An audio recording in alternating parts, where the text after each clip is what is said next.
Hello, my name is Sonya, and I'm happy to be here with you today. I've come to give you my persuasive speech, and my topic is gun control, and also the Second Amendment right to keep and bear arms. There are definitely two sides that are very strong on each side regarding this issue, and according to the research that I've done, I actually find that it's about 50-50. The people who are for gun control, the people who are against gun control. So there are some things I want to talk with you about today. I know that you are here because your persuasive view is actually that you think gun control is very important. And especially after the mass shootings and different things we've had in our country in the past few months. I want to tell you some facts, and hopefully at least you will listen with an open mind and understand why that people who are against gun control are against gun control. Okay, first of all, my main point is going to be that criminals will always find a way to have guns. If they are outlawed, then it is definitely going to be worse on the black market. Criminals are going to be trying to make more money. They are going to have a big old racket because it's just like the movies that we watch right now with the arms dealers and the nuclear warhead and viruses and different things. They want it for a certain reason, and you can't get it, obviously, legally. So I think the black market would just get out of control.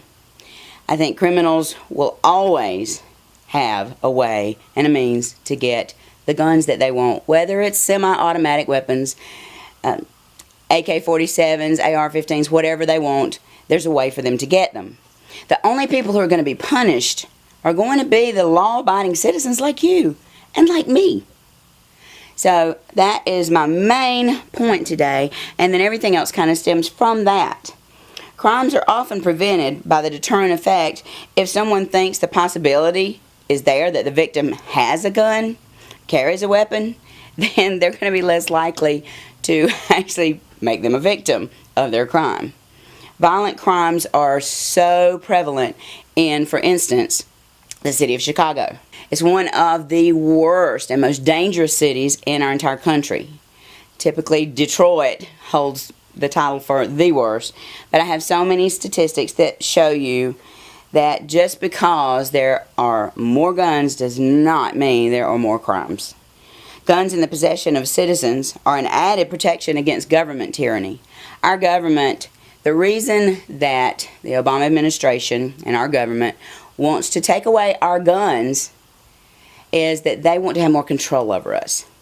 The more of our rights that they can take away, then the less authority that we have within our own lives to protect our own children, our own grandchildren, and our families, those that we love. Banning guns will create another potentially large source of organized criminal revenue, and banning guns will take away another piece of our liberty, which is one more step to socialism and totalitarianism. What about that? Word for the day. Okay, most of you, your top argument is that most violent crimes are committed with guns, and thus restricting gun ownership would mean less crime.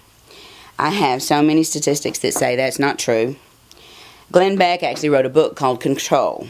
He is a conservative and he is for gun rights. But he wrote a book. The two main myths that I want to talk about gun control are that more guns mean more crime. There was a study done in 2004. There's just not been a recent one done like this that I can find in my research. But in reality, an extensive report by the National Academy of Science was not able to identify a single gun control regulation that actually reduces violent crimes, suicides, or accidents. The NAS panel reviewed 253 journal articles, 99 books, 43 government publications, and some of its own works on firearms. Not once did it find a single gun control regulation that reduced violent crime. A University of Pennsylvania also did a study and determined that in '94, when the assault weapons ban took place, that it did little to reduce violent crime while in effect. Okay, another thing that people say largely is that it's worked in other countries. You have a lot of liberal newscasters, and for instance, Piers Morgan routinely claims that strict gun control has been so effective in other countries like Great Britain and Japan, when actually the numbers show a totally different story. Within a decade after England practically banned all firearms in '97, crime with handguns had doubled. Armed street gangs caused the British police to have to carry guns again. The country still experienced a mass shooting. Let me tell you this, Switzerland has the third highest gun ownership rate in the world and a murder rate of 0.5 per 100,000 people. This kind of tells the tale. In Russia, the rate of gun ownership is 4,000 per 100,000 people, and yet their murder rate is 20.54. We're not going to go over all of these, but just skip down to, for instance, Finland. 39,000 is their rate of gun ownership. That's 39% out of 100,000. And yet their murder rate is only 1.98%. I think this tells the story. The Washington Post has had several articles. Also, the Washington Times has had articles. I don't have time to go into those, but I do have them. If you'd like to have a copy, I'd be happy to give it to you, or even send the link to you and you can check these out. They have numerous articles about Chicago's gun rates versus their murder rates and violent crime rates.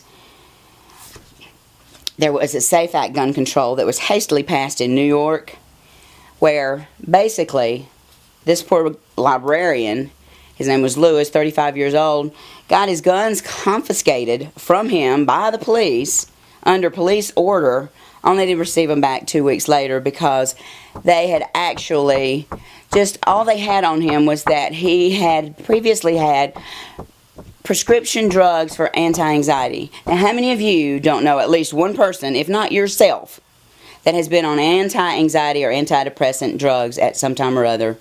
Would you want your guns to be taken from you? Would you want people to be able to come to your front door, knock on your door, and confiscate your guns just because you had a little anxiety?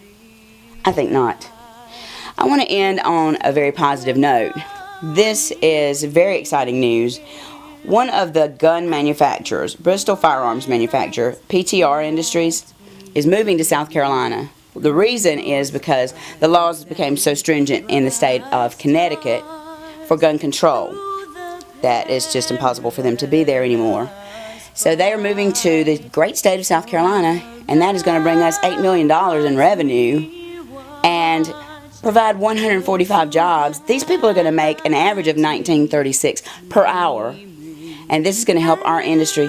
And at a time when our country is really low, really down with after the recession and things that have happened, I think this is a great positive note to end on, to let you know that because of gun manufacturers, we're going to have more employment in the state of South Carolina, and it's in Horry County over near Myrtle Beach.